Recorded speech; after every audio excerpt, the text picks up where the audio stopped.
Good day, everybody. I bring you greetings from my team members. I bring you greetings from the board and team of volunteer members of S-DELI, Save the Deaf and Endangered Languages Initiative. My name is Dr. Asonye. It is my pleasure to present to you today the work that we have developed over the 10 years of our study. It is my pleasure to unveil to you, A is for Akara, the Indigenous Nigerian Sign Language Alphabet book, which is a product of 10 years of research of Save the Deaf and Endangered Languages Initiative. It is also my pleasure welcoming you to this conference that marks the 10 years of our research.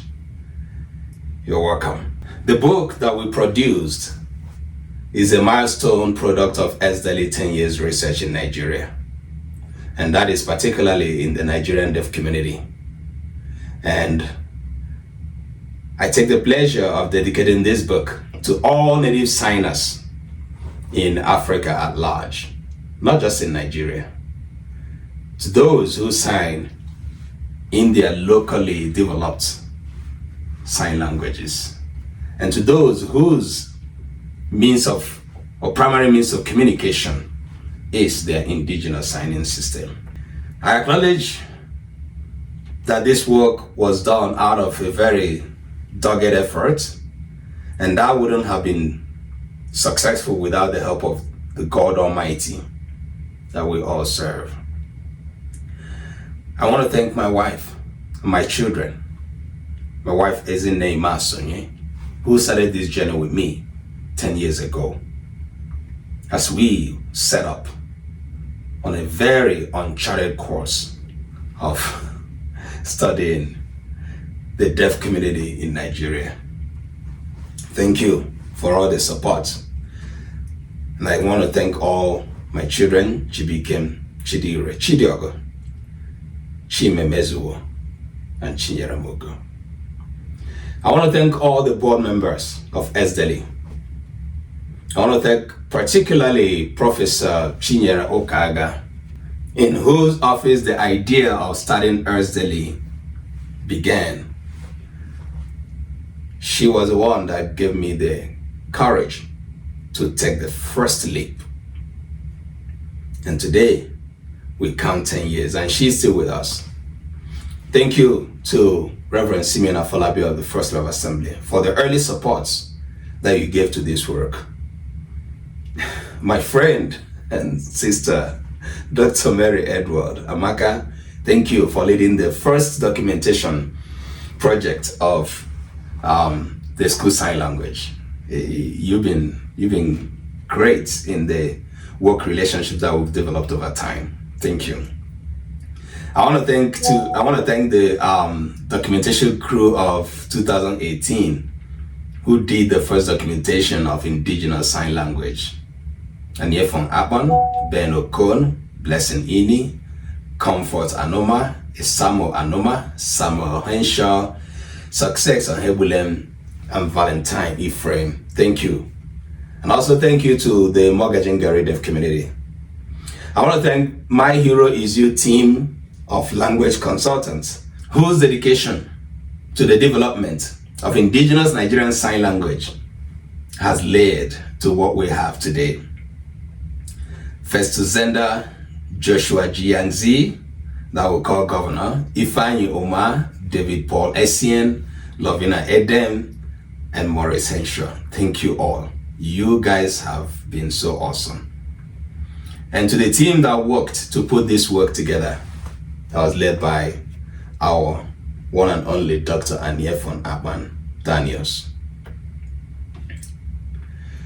The Indigenous Nigerian Sign Language Alphabet Book project, it came from 10 years of an intensive community-based research in various Nigerian deaf communities. The Nigerian deaf signers and volunteers at the Save the Deaf and Endangered Languages Initiative, S-DELI, worked assiduously in harmonizing the various signs inherent in the different indigenous Nigerian deaf communities. So this book presents the letters of the Indigenous Nigerian Sign Language alphabet, the signs that represent the letters, the words and pictures of objects and their names in Nigerian context, the signs of the letters of the alphabet that help the deaf students to learn basic English alphabets, which helps their general comprehension of the language. The Indigenous Nigerian Sign Language Alphabet book is for pedagogical purposes and for every Nigerian child to have the opportunity to learn the basics of the indigenous local Nigerian Sign Language. This book is appropriate for the Nigerian deaf children of all ages, parents of deaf children, teachers of deaf students, and the Nigerian community at large. The availability of this Indigenous Nigerian Sign Language Alphabet book, A is for Akara, will assist in harmonizing the spelling and signing system of the Nigerian Sign Language. I want to point to the fact that the production of this book is based on two principles: the iconic principle and the cultural principle. I would like to define iconicity according to Mary Edward, one of our own, who has done extensive works on iconicity in Adamrobe Sign Language, and also according to Brentare 2012, to say that it is the relationship between linguistic forms and the actual representation of that form. It is also a prominent feature of both signed and spoken languages. So if you really want to know more about iconicity, so you consult Mary Edward 2012. So iconicity, as we employed that feature in this book, seems to represent the letters in a way that the letters are relatable and they can be identified by both non-native and native speakers. So if you look at, for instance, the sign that you see there, the sign for C, for those who sign in American Sign Language, you also know there's a level of iconicity in their some of the letters, the signs for some of the letters, for instance, C, as you can see. But here we developed this iconic sign to represent the letter C. And that is to say that, I mean, without being a sign language user or a native deaf signer, you might like guess, oh, what is this? And so that is to help in sign language comprehension without any much brain juggling of understanding. For cultural principles, we employed that in this work because we know that it is concerned with representing the concept with an object that is readily available in the immediate environment of the native signers. So language works that way. If language is not representing something that is relatable, it becomes extremely abstract. And when it becomes extremely abstract, it requires a whole lot of possible training or processing for one to comprehend. That is why some things are less comprehensible than others when things are very abstract. So here we don't want it to be abstract. So when we talk about D is for door, while we represent the sign for D is for door, we also make sure that it's something that is known by the native speakers. So while we go with iconicity, if you also look at the sign for D, you see how it is being formed to represent what looks like a D if we were to do some quantitative and verbal reasoning. And then someone who comes from our own locality can easily know what a door is. We want to recall that indigenous or local sign languages in Africa, they were not originally based on letters of the alphabet. And generally, we know that sign languages are not based on letters of the alphabet. Sometimes people mistake the relationship between sign languages and the letters of the alphabet of a language, for instance, English. So for the indigenous local signs, the communication system or the codes were not written based on the letters of the alphabet. Okay, and because this is, of course, a visual language, a visual manual language, so it is not like spoken written text. And so what we're trying to represent is, because we preach linguistic diversity and multilingualism, whereby we are creating an opportunity for deaf children to be bilingual or multilingual, and which includes knowing how to write a written language. And in the case of Nigeria, children grow up to learn English as a second language. So for the deaf children as well, how do they operate in the environment of written English? If there's nothing that will relate them to that, it becomes difficult for them to kind of learn. Now, this is an excuse that people who propagate the foreign sign language in African country, or in Nigeria in particular, this is an argument that they raise. But we're going to look at how that plays out here, and the reason we are projecting this in this presentation. So instead of being based on the letters of the alphabet, the indigenous sign languages and deaf communities, the deaf communities rather, they had their signs organically developed. And these were from shared gestures, partly, and also from contacts that home signs and village signs made over the time. So what we're trying to say is that the native signers who grew up from the deaf communities that shared similar knowledge of the sign language system or similar level of signing fluency, they experienced from the language developed from amongst them, and they didn't need to code them in letters for them to communicate, whether you were hearing or deaf. So we have, to a very large extent, explored the issue or ideology of home signs, village signs. In 2018-19, I have wrote extensive articles about these issues to kind of suggest how these signs develop amongst us.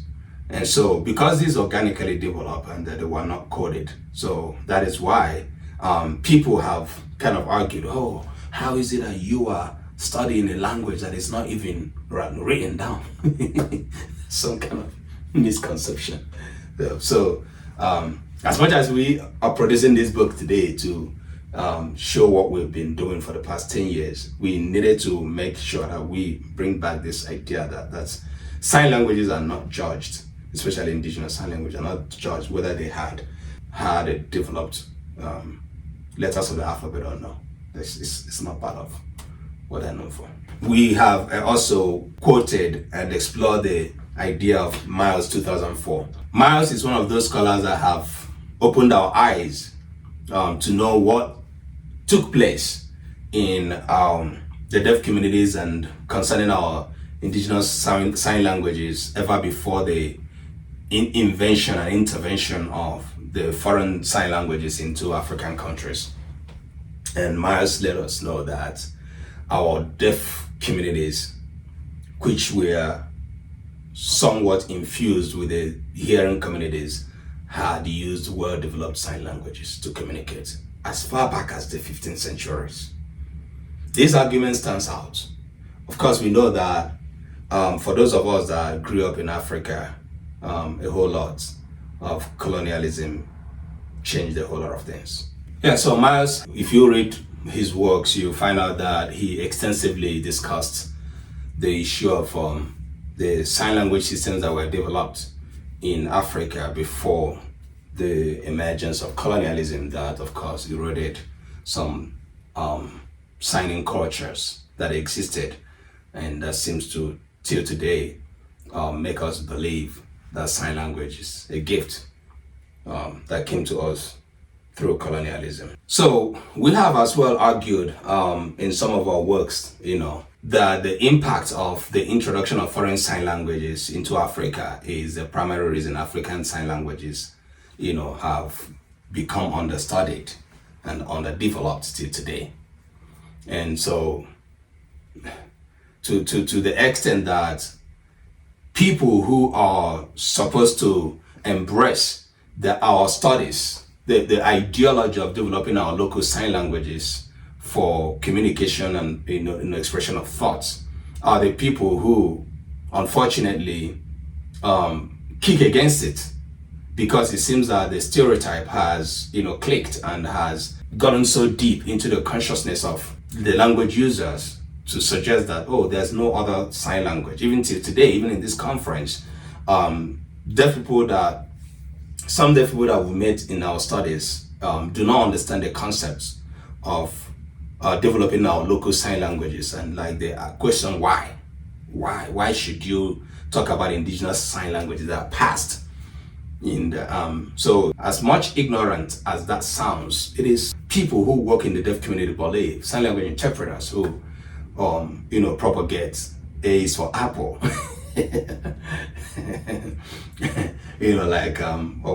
Why are you talking about indigenous sign languages? We only have American Sign Language and all of that. But so our study has to a very large extent stood out and proven that. And so the unveiling of this A is for Akara Alphabet book is to buttress our points that we've been making for the past 10 years, and that's why we're overwhelmed by the work we've done over this decade. Our presentation today and this work today will not be complete if we really do not share with you how we got here, and that is what I'm about to do in the next few minutes that I have left in this presentation. Telling our success story, we remember how we started. I was a lecturer at Imo State University, a very young and junior one for that matter, when I started developing my study in the area of sign language and speech and hearing sciences. I didn't have the support of the university as an entity because it was not a known study in the university system. Even till today, I'm not sure it is. It was the likes of Professor Chinyere Okaga, who is a professor of parasitology, who related the concept of looking into the deaf world and the challenges that they faced. The way started looking at, the communication system of the deaf people and using the young ones, the children, the students in school and all of that. So, but while we got into this system, into this world, we found out that it was totally a different world altogether, which had a whole lot of need, and we needed some attention of people who come from our own side of the world. We were not just like philanthropists, but we're coming with a study, and a study that was strange and a little bit not known amongst people who have been there. So it was when the whole search and quest and desire and burden began that I was like, how can I pull this off? How can I succeed in solving what I knew then was a problem without even knowing the larger problem? So I got the motivation, and I started to understand that for us to move far, I wouldn't just run by myself. I needed to have a team of people who would see what I'm seeing. So when we got registered as a non-profit organization in 2014, we knew that the journey had begun. So it wasn't long the journey began that we started shaping the study. It was scattered in the first time. I remember my first presentation at Kolang in 2014. It looked more like I was presenting socio-economic or socio-cultural factors. So a linguist talking about these issues in more of a language conference, or rather training, it was a little bit off, but it was the best I had. Okay, so, but then I seem to be able to find out that all of this that I was presenting, even though I was laying emphasis on those, that they were all rooted in one problem, which was the lack of communication. The inability for deaf people to express themselves in a larger community, starting from their immediate environment. So it was important then, as linguists, for us to look into the language system of the deaf people in Nigeria. And then came Dr. Mary Edward from Norway, where she was, I think, rounding off her master's program or so. And then we got together and did a work in Abuja and did a work in Owerri. And the center of the work, of course, it was divided into two.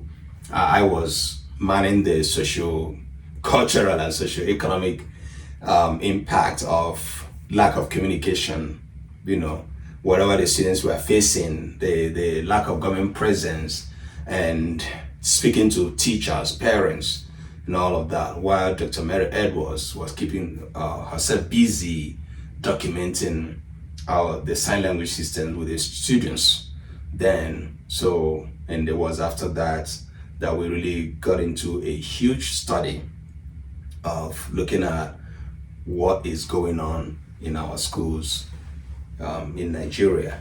And we were trying to as well relate that to what is going on in our schools for the deaf in Africa at large, knowing that Nigeria to a very large extent represents some of the things that are going on in Africa.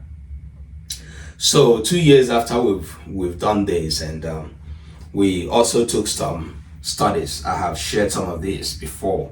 We took some studies in the United States universities, from the United States universities, with the help of Queen Okparaji, who also served with us here for a while. And she moved on with her life today, what she's doing. She was able to help us get some language particles that we used to compare what we got from the schools. So we were trying to just establish the fact that it's either that what we have in Nigeria is equally similar with the signings in American deaf community, or they are not, or even if there are similarities or differences, and we wanted to explore these to make our point. But eventually, we were wowed by the studies that really led us to telling ourselves that this study cannot be complete without us knowing what goes on outside of the classroom. Because at this time now we're studying the structural associations, relationships of the different deaf communities. First of all, we're able to discover that there are different classes or different features that make the deaf communities look different in, talking about Nigeria. So linguistically, we had established that in the school, what they sign or what they teach the students, even though they refer to it as American Sign Language, is completely different from American Sign Language. The similarities are based on the vocabulary which come from English language. So we were seeing a whole lot of English language playing a role that makes people to believe that this is American Sign Language. So for us linguists, we're looking at the structure of the signing, we're looking at the form of the signing, and then we're looking at the vocabulary separately. So this is not something that an average person looks at. So it creates this confusion that brings about where we are today, which is the time where most people were believing that American Sign Language is what schools are teaching in Nigeria. So it was our work that started looking at this to say, no, even though this looks similar, it's more of signing English.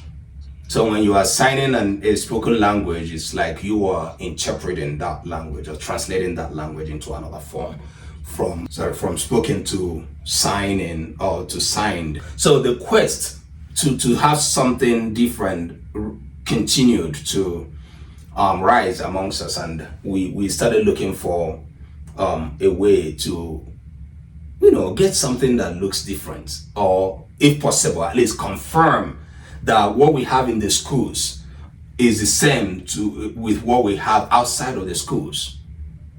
Having established that the deaf communities are stratified to some extent. There are those who do not have much education, who grew up in the communities. They are in the communities. What do they do? How do they relate? How do they communicate? How do they sign?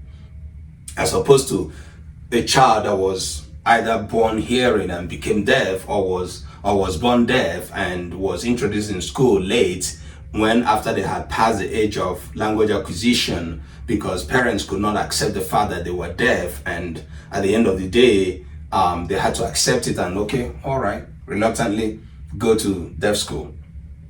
And then they are taught, they are being received by hearing people who are not native signers of any sign language at all, who happen to study special education, or even did not even study it at all, picked up sign language in their churches or on their road, and got employment in schools and are teaching sign language.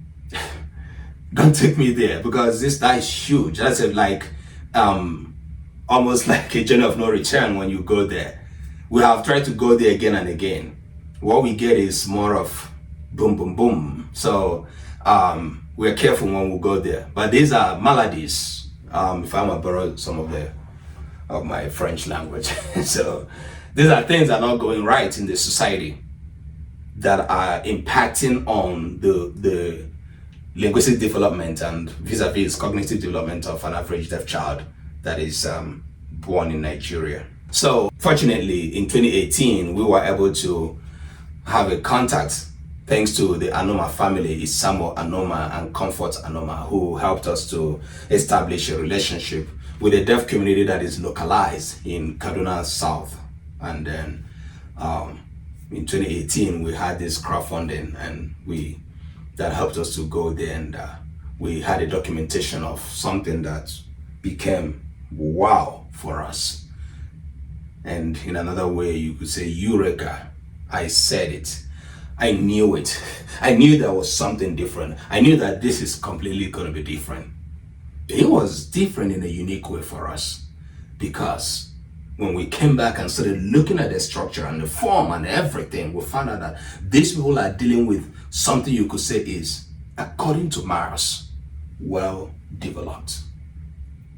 But unfortunately, well developed amongst themselves. Well developed with little or no attention. Well developed but disregarded. Because the concept of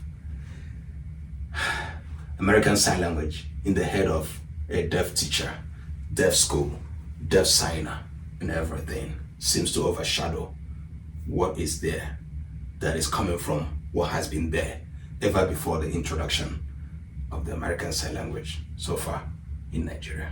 The documentation came as a very great opportunity, because we have been longing for it. And this indeed changed the trajectory. The bulk of videos and data that we got from that work, I'm not sure we have touched half of it. We have not. We have not. And that is because of a whole lot of factors, okay?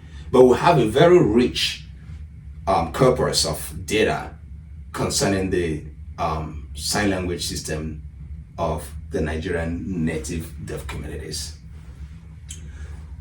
And so we didn't give up when we were sure, when we had become sure, we had established the fact that the sign language system in school is completely different. We looked at the works of Constance Schmeling, one of the persons that her work has completely inspired us in this work, as much as that of Miles, to really buttress the fact that yes, we are on the right track. In 2020, between then and 2020, we had raised a team of small group of people who we were to be working with the rest of this journey. And so these were conventional signers who went to school, some of whom are graduates, so what they have been signing is the conventional sign, which we define as a school sign language. Because they also grew up in the communities, we also were able to get them to begin to think in the indigenous signing system, our indigenous signing capabilities. So before we knew it, these people became incredible in a way of being able to generate data in the local sign language. It has not been an easy thing for them, not like never, but because of the way we've stretched them, that's why they've come to like, oh, this is a fascinating experience. They have shared some of their experiences, and also in this conference, as you may have heard. So in 2021, we now jumped into a very unprecedented project. When after COVID, there was a book called My Hero Is You, and which we have also shown you here in I believe 2021 or 2022, some of the preliminaries of that work. So during the COVID, we were able to train these people and empower them, mobilize them, and give them a bogus assignment, which they surprised us. They researched and developed the book, which had been translated in several different spoken and sign languages into the Indigenous Nigerian Sign Language. And now people get confused when we say Indigenous Nigerian Sign Language. My duty here is not really to kind of explain that. Subsequently, that could be done, but no, I'm presenting today what our 10 years has produced. And so we produced the first project of My Hero Is You. They translated it, they acted it out, dramatized it. We've shown part of that here as well. But the bulk of that work is something that is finding itself in the iHands sign up, which we're still, working on developing. So we launched the iHands sign up in 2022. The mobile app, which is for the documentation, codification, and preservation of indigenous sign languages, is there. But like I said in the beginning of my presentation, deaf people have hardly embraced that work because of the factors I've been explaining here, and also because of some other foreign factors that have been they have been made to believe, all of that. So we suspended the work of developing that app while we have been busy with some other work. But very soon, we're promising ourselves very, very soon we're going back to developing the iHands sign up, because it stands out to be our pilot project that we've not seen it anywhere else. Why it is different is because it focuses on the local, the indigenous. We don't care what you are signing if it is not something that comes from our immediate environment. That is what language is about primarily. Before you learn the foreign, you must acclimatize yourself with what is in your immediate environment, and language is not different from that. So our community of language consultants, after the invention of the iHands sign up, got developed and expanded thanks to Rebecca. I'm very grateful to you for the work you've been able to do in the part of the western side of Nigeria. So, bringing the children, bringing the younger ones to help us sign the indigenous. These are kids that are in school. These are kids that have been fed with, oh, we learn American Sign Language, oh, we teach American Sign Language. And these are kids that have made to believe that American Sign Language is a gift to the deaf people in Nigeria. These are kids that have been made to believe that the local sign language is not a language. But with the help of Rebecca, we extended that orientation and training to these young people, and they started giving us something beautiful that we can never ever explain how they were coming. But as you know, language is inborn, is innate, and when you spark it, it will flame up in everyone. And that is whether it is spoken, written, or signed, irrespective of the modality of rendition. Language is innate and is inborn. Both our older consultants and the younger ones, they were able to come to the knowledge of the indigenous sign language system in Nigeria through the efforts, the professional touch of our linguistic team. We are proud of how we've been able to fuse linguists who had little or no knowledge of our sign language with deaf people who had little or no knowledge about linguistics, sign language interpreters who found themselves working with the deaf with little or no knowledge about the linguistics of sign language. These three pieces, like I have always presented in my works, are the vital, very important pieces that could make any miracle happen in the area of developing sign language in any community, not only in Nigeria. We were able to explore this. Over these 10 years, that's what we've been doing. Today, we have linguists who are ordinarily trained as general linguists, but today can discuss to any length in sign linguistics. Today, we have sign language interpreters. We have deaf people, deaf signers, who can share some of the linguistic parameters, linguistic features that have to do with language and sign language. It is awesome.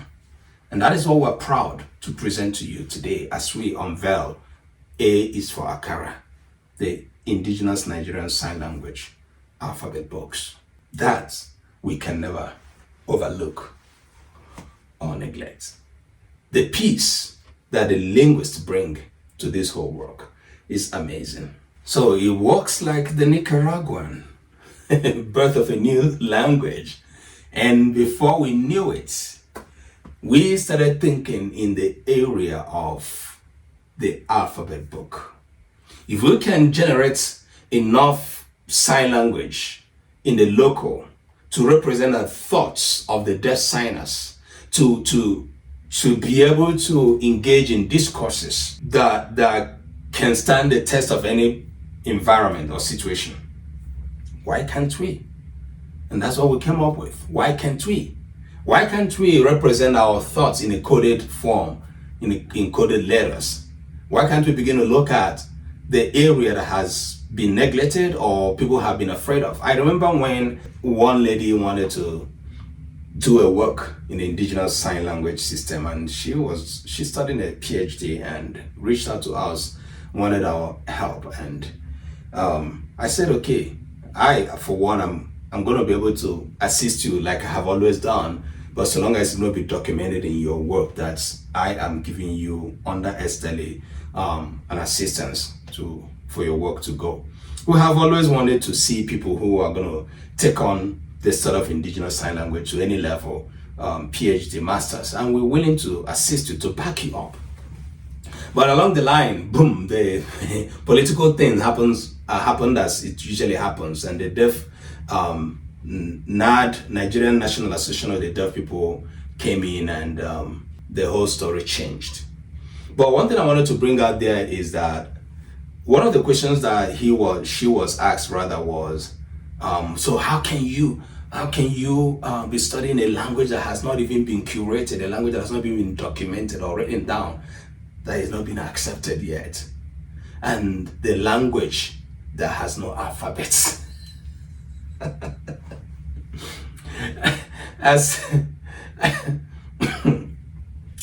As much as we know the root of that kind of question, we were not like to respond to it, but we were still like saying that yes, it is a means of developing the language system that we're working on, if we're able to bring it to the point of having signs for the letters of the alphabet. Of course, Nigerians speak English, okay? And deaf Nigerians sign English as well. So, and at the back of our mind, it was there. And we are proud today in 2024 to unveil to you the A is for Akara, the Indigenous Nigerian Sign Language alphabet book. So having proudly presented to you this, what are we looking at? We're looking at the Indigenous Nigerian Sign Language to be able to generate and develop an unlimited strings of signs, expanding their sign vocabularies. It's possible. The deaf people, that's your work.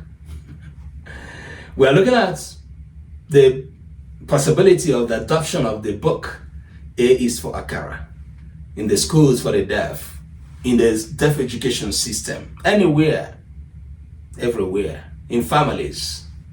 And this will help accessibility, and it will also help the comprehension of sign language amongst teachers and students. We are also looking at a situation whereby other African deaf communities will learn from the work we've done and be able to develop their own indigenous local sign language systems. We are looking at the copying from the work we've done, and we can't quantify the impact of this in the African deaf community. We have always targeted the children. We have always targeted the young ones because language develops with them, just like the Nicaraguan birth of a new sign, birth of a new language. And we look at the situation that this will improve communication, comprehensibility, and provide equal opportunity for deaf education for Nigerian deaf children. So, as I round off, as I conclude with a sign X, with a sign for the letter X, with joy and gladness, and on behalf of the board and volunteer team members of S-DELI, I present to you the first alphabet book in the Indigenous Nigerian Sign Language. A is for Akara. Soon the book will be mass produced and distributed free of charge to all the institutions and communities that would need it. The book will also be made available online and on our iHand sign up for those that would prefer to get it online. And we know that language is a natural endowment of humanity. It organically develops from among the community. It is not a gift. I want to reiterate that. Sign language in Nigeria is not a gift from anywhere, from anybody. It is not a gift from one community to another. Every linguistic community, therefore, should be intentional and consistent in developing their language. This includes the Nigerian deaf community, and we're glad to be part of this unique linguistic community. And we're calling on deaf people, we're calling on sign language interpreters to desist from propagating the fact, the untrue, the untrue ideology that American Sign Language is a gift for deaf children or deaf people or wherever. We have our own. Every community does. Every society does. Unless those do not have deaf people ever in their life. Thank you for listening.